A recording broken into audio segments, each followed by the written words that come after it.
right, everyone, here we are. And it's Friday night, and I'm here with Carly Bastian. Bastian, you got it. Bastian? Yeah, Bastian's also fun. It's a bit fancier. Bastian. Fantastique. And it's really great to meet you. Thanks. Great to meet you too. Yeah. And so let's tell us about yourself. Where to begin? So, as you said, I'm Carly, and I train teachers in sexual health education. Started a couple of years ago when I was doing my thesis work during my graduate studies at U of T, and decided to tackle the impossible and try to find some best practices to teach sex ed.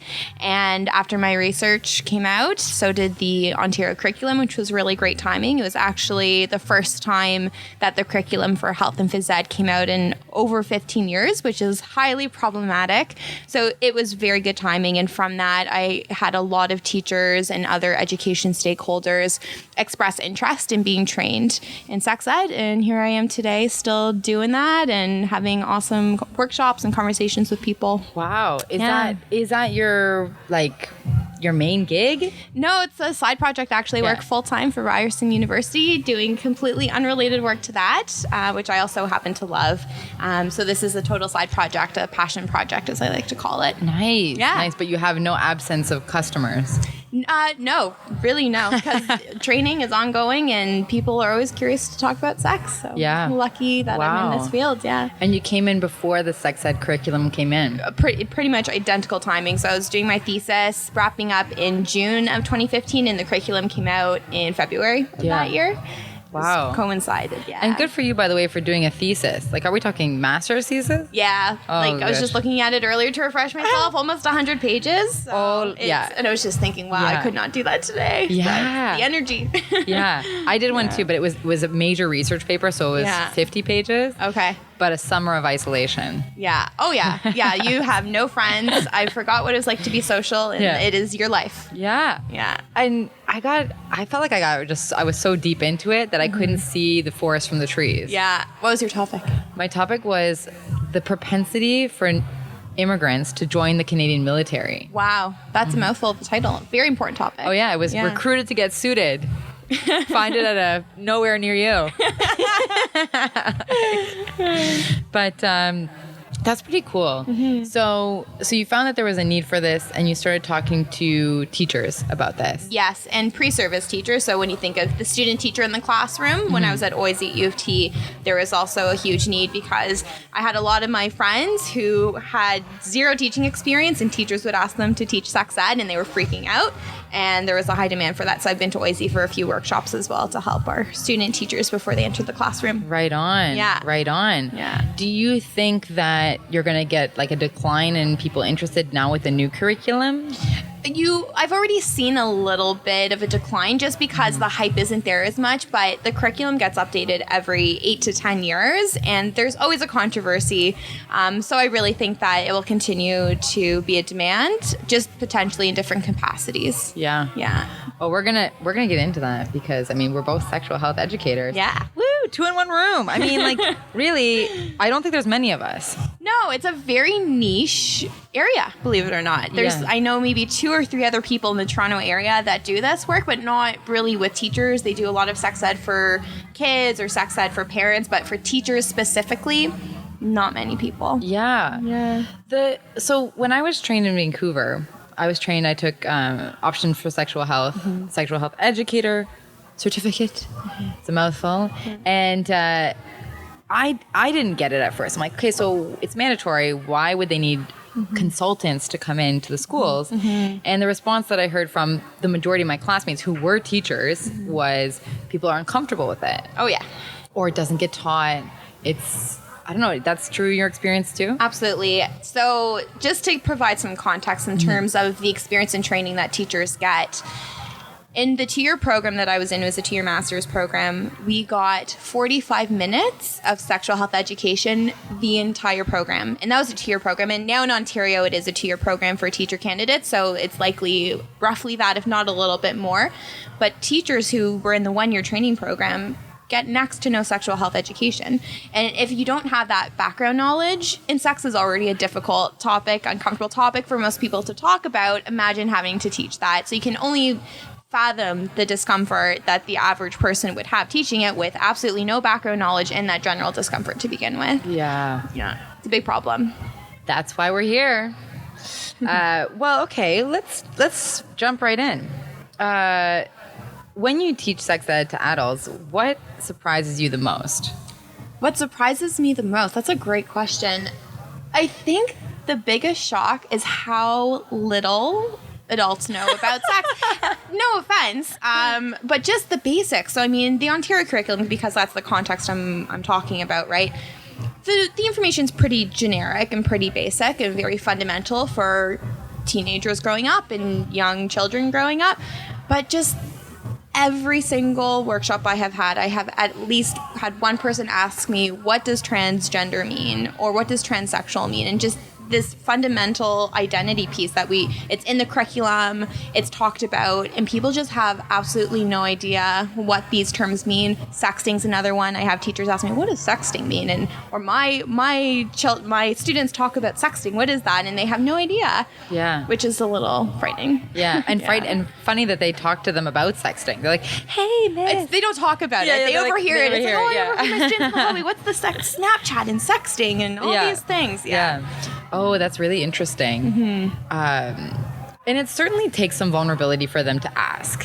Absolutely. Yeah. Absolutely. But kids are curious, and teachers, for a lot of students, they're a go-to safe person, and they're honest, or they have conversations with their friends in the classroom. And having been on both sides of it, I know teachers hear everything. Being a student teacher in the past, you hear it all. Yeah. The students don't think you do, but you know exactly what's going on. Yeah. And it's not pretty sometimes. Yeah. Well, funny because, like you're saying, there's a lot of misinformation or kind of ignorance on the part of youth and adults. Oh, yeah.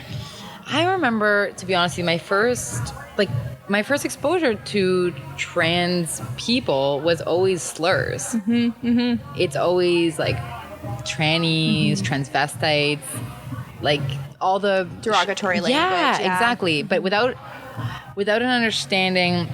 Actually, do you remember Ace Ventura? Of course, yeah. Remember Einhorn Finkel? Yeah. When it's like Einhorn's the woman was a man? Yeah. And I'm like, I don't understand any of this. Yeah, and they spoofed it. They made fun of it. Yeah. Yeah. And there was no explanation. I'm like, I don't... It just confused me more. When the movie was released, that wasn't really in the common dialogue. But now when we talk about gender identity, sexual orientation, LGBTQ plus star, however you want to finish it, it's always it's a part of the narrative, and it needs to be. Yeah, it's very important to include everyone. For sure. When you talk to the adults, what are they like in your sessions? It's always a mix. I can't really generalize. So when I work with teachers, they're usually pretty good about it. They're very engaged. They're really willing to learn. But you always have a couple people in the back. The moment I say penis, vagina, vulva, urethra, whatever it is, you exactly get giggles, right?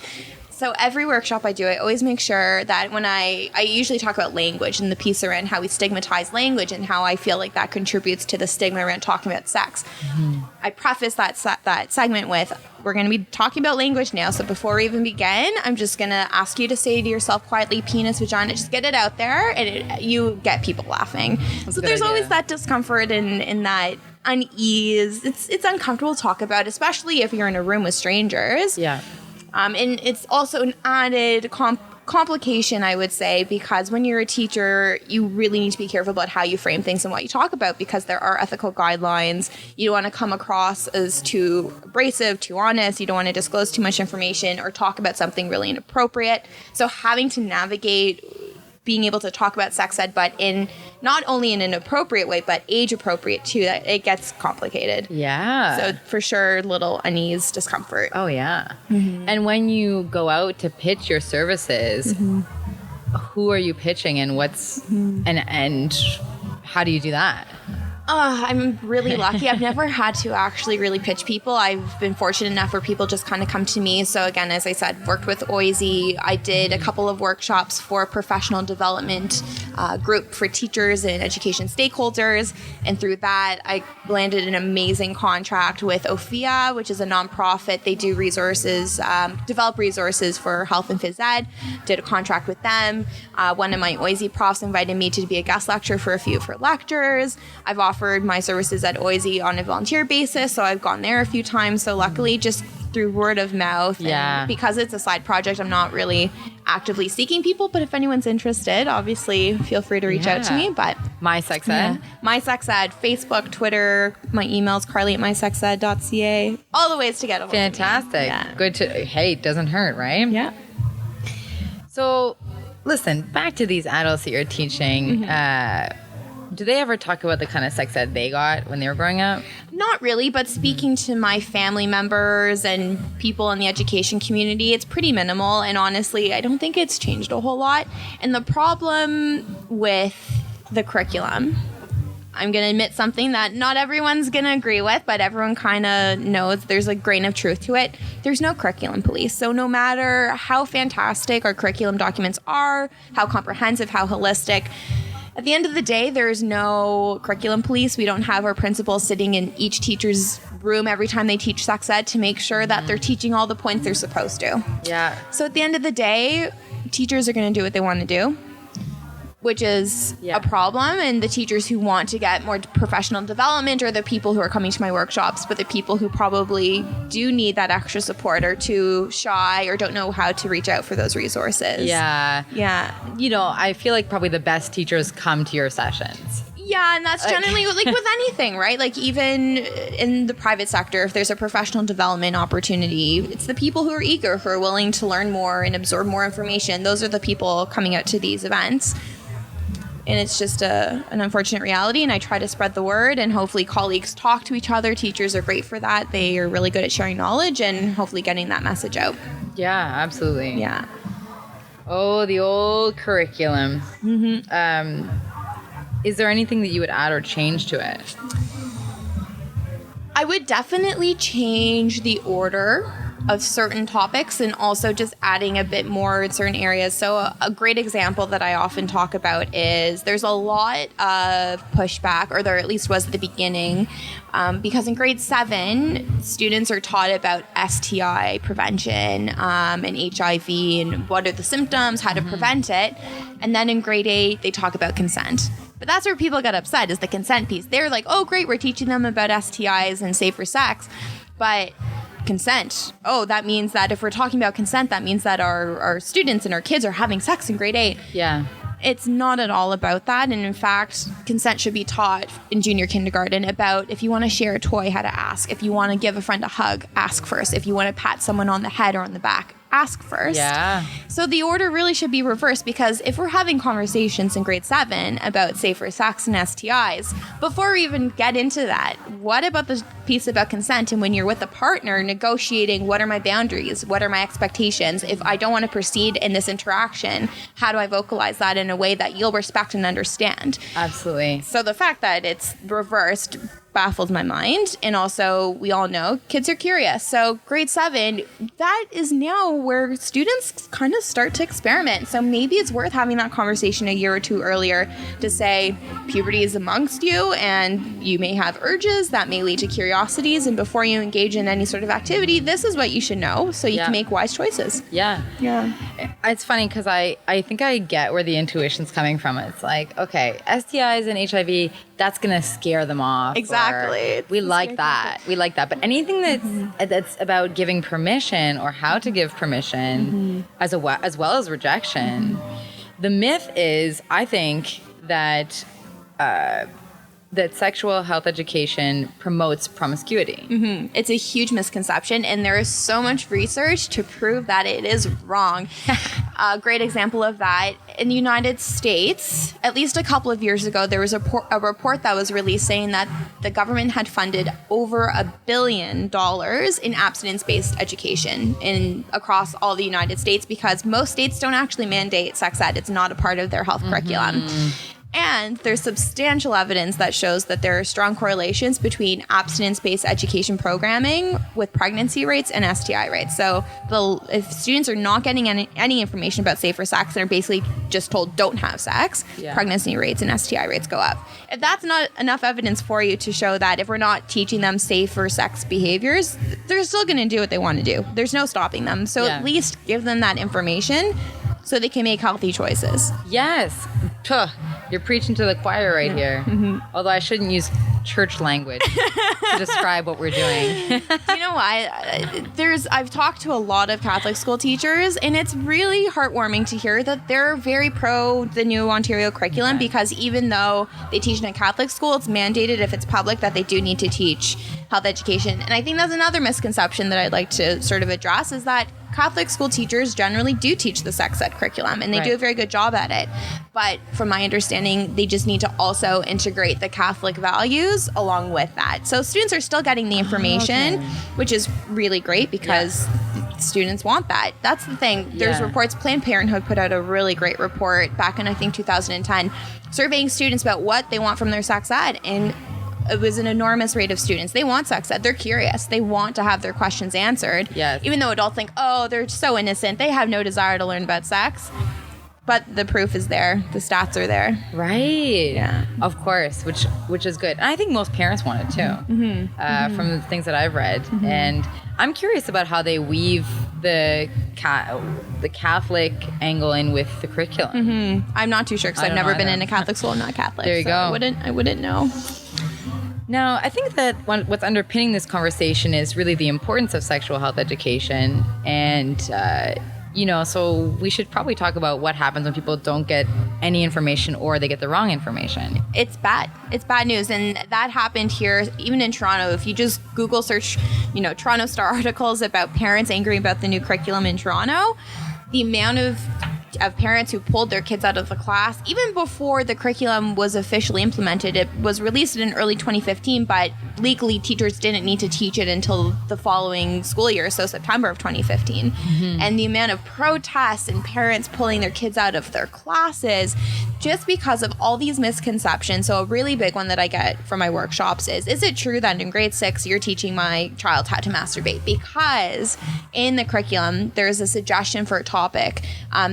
The way the curriculum works, you have these overarching expectations that the teacher is supposed to teach. So these specific expectations outline, for example, teaching healthy relationships, understanding what STIs are and their symptoms, so on and so forth. So in grade 6, there's a specific expectation that outlines something along the lines of helping students understand growth and development and healthy relationships and the foundations that help form these healthy relationships. And then there's examples, which are not mandated. And in these examples, it talks about self-pleasure or something along those lines. Wow. So people interpreted that as you're deep in there. Oh yeah. We're going way down. Very detailed. Yeah. But people catch on these little details and make these explosive statements of, oh my gosh, why is my child's teacher teaching them about masturbation? It has nothing to do with that. It's just a suggestion that when you're talking about healthy relationship development and growth, that it may happen where you may want to explore your own body, and that's totally normal as long as you're doing it in an appropriate place and in a comfortable place, so on and so forth. Yeah, absolutely. Speaking about bodies, let's talk a little bit about body image. One of the questions, since we're in this age of technology and probably everyone's accessing this online somehow, do you think, this is a leading question. Okay. Do you think the internet age and proliferation of social media is having an impact on body image and self-esteem? Yeah, I think that it's definitely the case. We all kind of know that is the case. And, to get my psychology nerd on, because that's my undergraduate background, teenagers do not actually have the brain development yet to make healthy choices all the time. They act on impulse. They don't have a lot of impulse control. So when you have these raging hormones coursing through your body and you have your cell phone in front of you and a text from someone saying, hey, send me a nudie, you want to feel that rush of, oh, someone's into me and I'm going to give them what they want sometimes. So the impulse control is not there from an actual brain development standpoint, and just it's everywhere. It's ubiquitous. There's technology everywhere. It's on your laptop. It's on your phone. I've talked to many teachers who tell me that they see teenagers sitting in the class with their legs spread and their phone underneath their desk sending photos. They see this happening. No way. It's really sad. And we try to have police officers come in to talk about cyber safety. Yeah. And we have conversations in the classroom about cyber safety. It's everywhere, but it's still happening. And you hear these horror stories, Amanda Todd, and there was another girl recently, I think out east or out west, who unfortunately took their own life because an image of them that they sent out got spread around, and it's out of control. It's a huge problem. And it's a matter of life or death, quite literally. Yeah. Yeah. When I took the course in Vancouver, we talked about this, and actually my instructor took this approach, was like, they're going to do it anyway. Let's not shame them for it. And she disagreed that anything that goes online is permanent. I know that that's not true, and that everything that is permanent, kind of that you should assume that. Yeah. And when I went in to teach at my former high school in January, this is what I said about sexting. I explained what it was. I explained the legal aspects of it. And then I said, they already knew about Amanda Todd. I think they'd done like a big thing on Amanda Todd. Yeah. And I said, okay, but if you must do it, here are some guidelines. So, don't show your head or any like distinguishing features, just to give them room to play, like room to move around with it. So it's not just like, you don't do this, For sure. And there's definitely different approaches. I'm a part of a Facebook group called Sex Geekdom, and it's a lot of really interesting people who are involved in the sex world in one capacity or another, sexual health education, all that stuff. And someone just recently posted that she's working with Planned Parenthood right now, and they're doing a whole piece on safe kink play for teenagers. And this came up in actually one of my workshops. A colleague of mine from Oise did his thesis on sex ed as well, but took the angle of, why aren't we talking more about self-pleasure and pleasure derived from sex? Because when we often talk about sex, it's the negative, it's the pregnancy scares, it's the STIs, it's the sexual assault. All valid, absolutely important to talk about, but let's be honest, like, the reason why people are so interested in sex is that usually it feels good, and people are curious about that. Same goes with kink, and this came up again in one of my workshops about, well, if teenagers are interested in kink play, how are they accessing information that's appropriate for them, that's comprehensible, that isn't crossing a boundary, and should teachers be talking about it? And that was a really interesting debate point about how much is too much, and where do we draw the line with, this is what a teacher should talk about, and then, okay, we're scaling it back. So there is this need to talk about sex in a very different lens that is not happening in the Ontario curriculum. It's not happening in Ontario classrooms. I really don't know if it should be. I don't know the answer to that, and it always sparks an interesting discussion. But, when do we figure out, like, how can we offer that information to teenagers and kids? Yeah. Yeah. Absolutely. A fair debate to happen. I definitely have to join that Facebook group. Yeah. They're an interesting bunch. Yeah. When one phrase that I heard was, don't yuck someone's yum. I've never heard of that. Do I want to know what that means?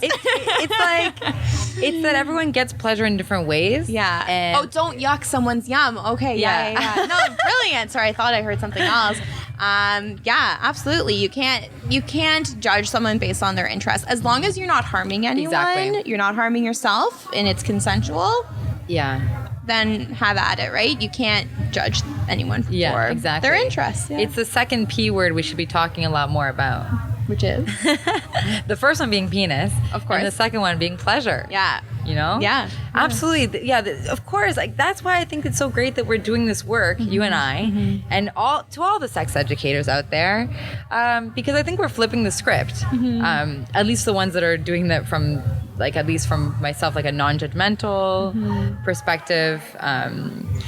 Yeah. But as you said, there's still this billion-dollar industry of abstinence only happening in the US. Yeah. And I'm curious if it's still happening in Canada.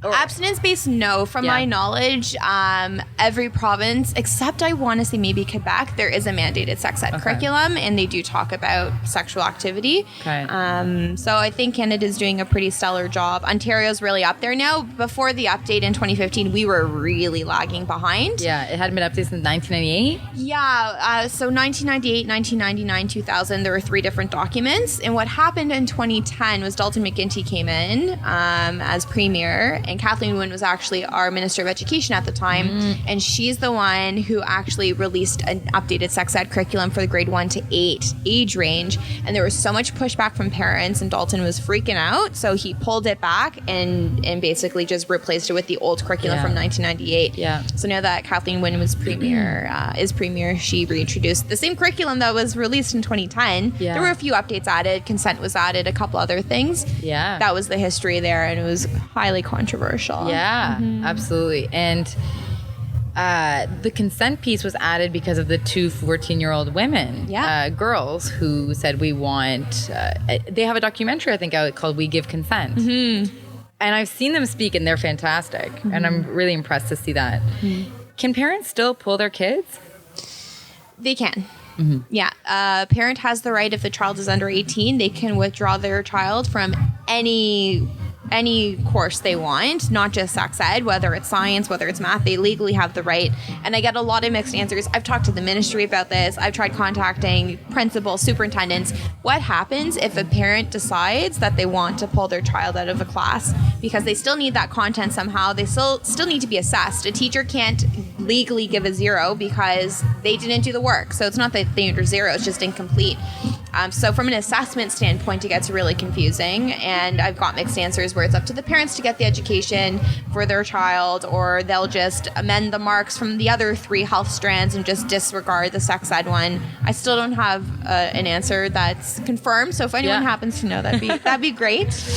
Well, I got 2 more for you. Okay. Do you have a favorite story you'd like to share from your time teaching? I thought about this, and I mean, it's kind of a cop-out answer to say, oh, but every workshop's been great. And it really has. I would have to say my first really big workshop that I did in May of 2015 was for a private professional development company, and I had a huge turnout. I was expecting 10 people, so to walk into a room of 50 people was pretty flattering, and people were very engaged, and I really, really loved that. But just like a funny story, when I was at U of T doing my master's in my second year, I was a sex educator for students there through the Healthy You crew. And I was asked to help with the project of distributing condoms. And just the faces that I got, I'm trying to educate people here, offering them free resources to engage in safer sex practices, and the looks of fear and disgust. And then 2 minutes later, the same people would come by and kind of was really, can I have a couple? So it just goes to show you, like, a perfect example of that is so stigmatized, but so many people are interested in learning more and having that support. Yeah. So that was a fun educational moment, and I just realized, like, I'm doing what I need to be doing because I'm helping people be safe. Yeah. It's great. I like E1, I think, has really cool condoms. They have like really funny images on the front. I don't know if it's 1 or E1. It's just, I think, 1. One condoms, they're great. I just collect them for the patterns. I just like have a mural. Not actually, but like they're hilarious. A camel. Yeah. 1 hump, you know? It's like bubble gum, lollipop, whatever. And a lot of health clinics give them out for free, which is really great. Yeah, absolutely. Yeah. I wish there were more sexual health clinics. It's unfortunate because the funding is being pulled left, right, and center, and so understaffed, and the work they're doing is incredible work. They're working so hard. They have appointments booked all day, every day, and the resources are just dwindling. Why? Ask the government. I don't know. Really? It's unfortunate. Yeah. Every time I go, I talk to the staff, and they're just, they're so frustrated because they're so understaffed. Yeah. Well, I'm surprised because, with Kathleen, who kind of brought the curriculum in, I didn't know if who knows? I think it's because it's federal. Yeah. Federally managed. Oh, because I always thought that health is like provincially managed. I think it's all levels. Yeah. I don't know where clinics fall under. Yeah. You could entirely be right. There you go. Yeah. Last question for you, Miss Carly, is what inspired you to do this work?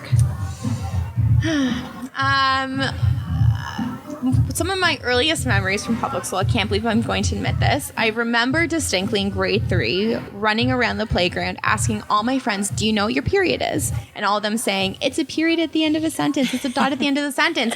I'm lucky to come from a family where sexual health has always been an open dialogue. And I just grew up with this innate comfort talking about sex, and especially in my teenagehood and early adulthood, just having conversations with my friends and them saying, I never got this information anywhere else. I don't know who to ask. I didn't get it in school. My parents refused to talk about it with me, or I have no interest in talking about it with them. And just understanding and recognizing that people want to talk about their sexual health. They want to talk about their relationships. I have always been the unofficial relationship therapist in my group of friends. Everyone says I should be a sex therapist, which is very flattering. And people just want to talk about it, and they want to learn. And I just feel that I'm so lucky that I have the ability to talk about these things without any discomfort, and just to help people unpack a lot of these childhood questions that they never had answered. So with that, and just understanding there's such a need in schools, and why I decided to work with teachers specifically is I really think that a lot of the problem comes from top down. It's the adults who don't have the knowledge, they're uncomfortable, and they're influencing their students as a result of that. So if we can get adults to be more comfortable with their own understanding, their own knowledge of sexual health, hopefully that will trickle down, because kids seem interested. My cousins who are 11 years old, 7 years old, they always have questions for me, and their parents come to me with questions, and it's just a wonderful open dialogue that I have with my family. And I really hope that other people can start these conversations with their families and their friends after having attended one of my workshops, or just even thinking about the topic a little bit more. Yeah, absolutely. Maybe one day we'll see you. The work you're doing is fantastic. Thank you. It is. I love it. It's an amazing field to be in. Yeah. I the very little exposure I've had so far, I've really, really enjoyed. And people have started calling me and asking me with questions, like family members and things like that. And I'm like, all right, like, this is great. It makes me feel so good. And I feel like a lot of educators come from a place, from who I've talked to, that it's their own history with it, that they're like, oh, I wish I knew more. For sure. And then we become the experts. Yes. Oh, yeah. It's fantastic. Carly, anything else you wanted to say today? Thank you so much for having me and hearing a bit about you and getting to talk about what I do. It's always such a pleasure to be able to talk about it. So thanks for having me today. Absolutely. If you want to find Carly, you can find her at Carly at mysexed.ca. I have a website, mysexed.ca. That's probably the easiest way. And then all my other contact information is there. I always forget about the website. People always divert to, Twitter, Facebook, all those things. But my website, mysexed.ca. All right. Signing off, this is Rebecca Nava for Sex Ed Before Bed. And hope you have a great sleep, or something else before sleep. Bye.